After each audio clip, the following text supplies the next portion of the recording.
Welcome to Daytime, everybody. As you can see, it's myself, Derek Fage, but Melanie's not in today. She's off today, and the beautiful and talented Janice. Now, ladies and gentlemen, we talked off the top, obviously, in the media. We've heard about the arrests that were made in the terrorist suspects.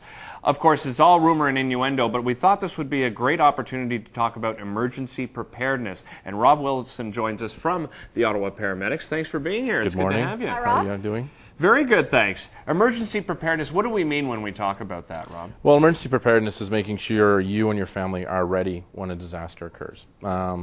Everybody knows about the possibility of a terrorist attack in Ottawa. It's not a matter of, I think Janet was saying, it's not a matter of if, it's when. Right. But there's also the chance of there's a major fault line running through Ottawa, toxic chemical spills, natural disasters can occur, and the bird flu.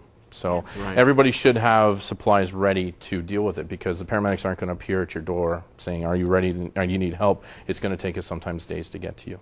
So you say everybody should. Yeah. How many do? Not many. Right. You'd be surprised. Even myself, like I was going through my supplies today, I'm like, I'm missing some stuff that I have to restock and take care of, and it doesn't appear in your head until it happens. Yeah. And then they're like, oh no. So. Right. Now, you as paramedics, you carry around your own emergency preparedness kits, Yeah. right? What does that include, Rob? Well, these are the ones that we have in our truck. These are just our basic trauma bags that we carry, and Okay. You can get these trauma kits on the internet. This is from Pacific Safety Supplies, and you can order them over the internet. And these are the ones that are provided by the service to us.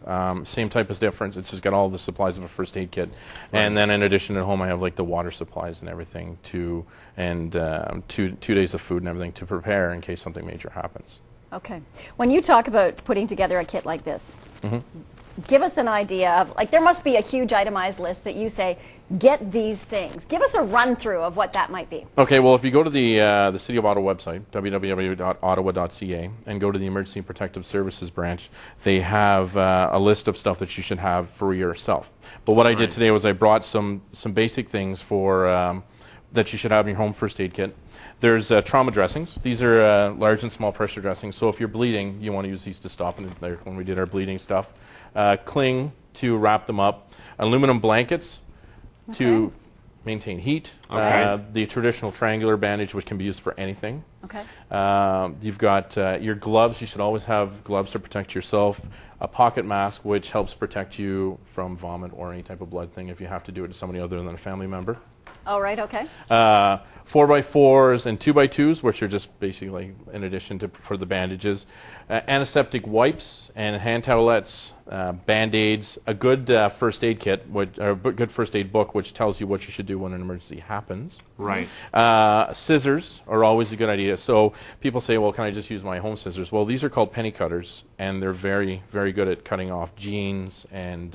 Where do you get those? So those are specialized, Yeah, I guess, yeah, right? you can pick these up at a drugstore or on the internet. You can buy like prepared first aid kits, but these are what I tell people when I teach first aid, what you should have. It's just basic stuff. And then you can add on top of it, and then you always add in the pain relievers like Advil or Tylenol, or and then you can put your own prescription medications. And we always recommend that you have a medical information sheet that has your name, your date of birth, medical history, medications, allergies, and some emergency contact information. Right, and when I look at all these items that you have, especially in the emergency preparedness kit for home, it looks to me as though it's not an expensive thing to put together. No, and you can go to the nines. You can get like $200, $300 kits, or you can just prepare one yourself and only $20. Like this stuff right here could cost $20, and you have it there when a minor emergency happens. Are you making this for all of your family members? Like, if you have a family of 10, your kit's got to be a lot bigger. But yeah, you can personalize it to whatever you need. Like if Okay. you have a child, you might want to have some diapers with you in your kit as well, just in case, because it's a first aid kit to have in case of an emergency. You also mentioned 2 days of food and water, is that Yes, correct? they should always have some foods on hand and the radio and supplies so that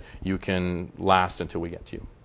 Now, when we say disaster, what type of things are we talking about? Like, has something ever happened in Ottawa that you can remember as a paramedic where you said, "Oh, geez, I'm glad I had my emergency preparedness"? Well, there's a blackout.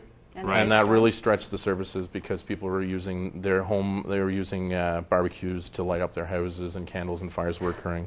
So, and then there's always the chance of the earthquakes not occurring. But it hasn't happened yet, knock on wood, but it probably will happen in the future. Well, thanks so much, Rob. Okay. Always a pleasure to have you on this show. Some great tips. Now, don't go away. We will be back very shortly. What are we talking about when we come back today? Oh, interior design program. Interior design at Algonquin, yeah. We're going to be talking about that at Algonquin and what makes it unique. You can actually get a degree at Algonquin College. We'll be right back right after this. Great job.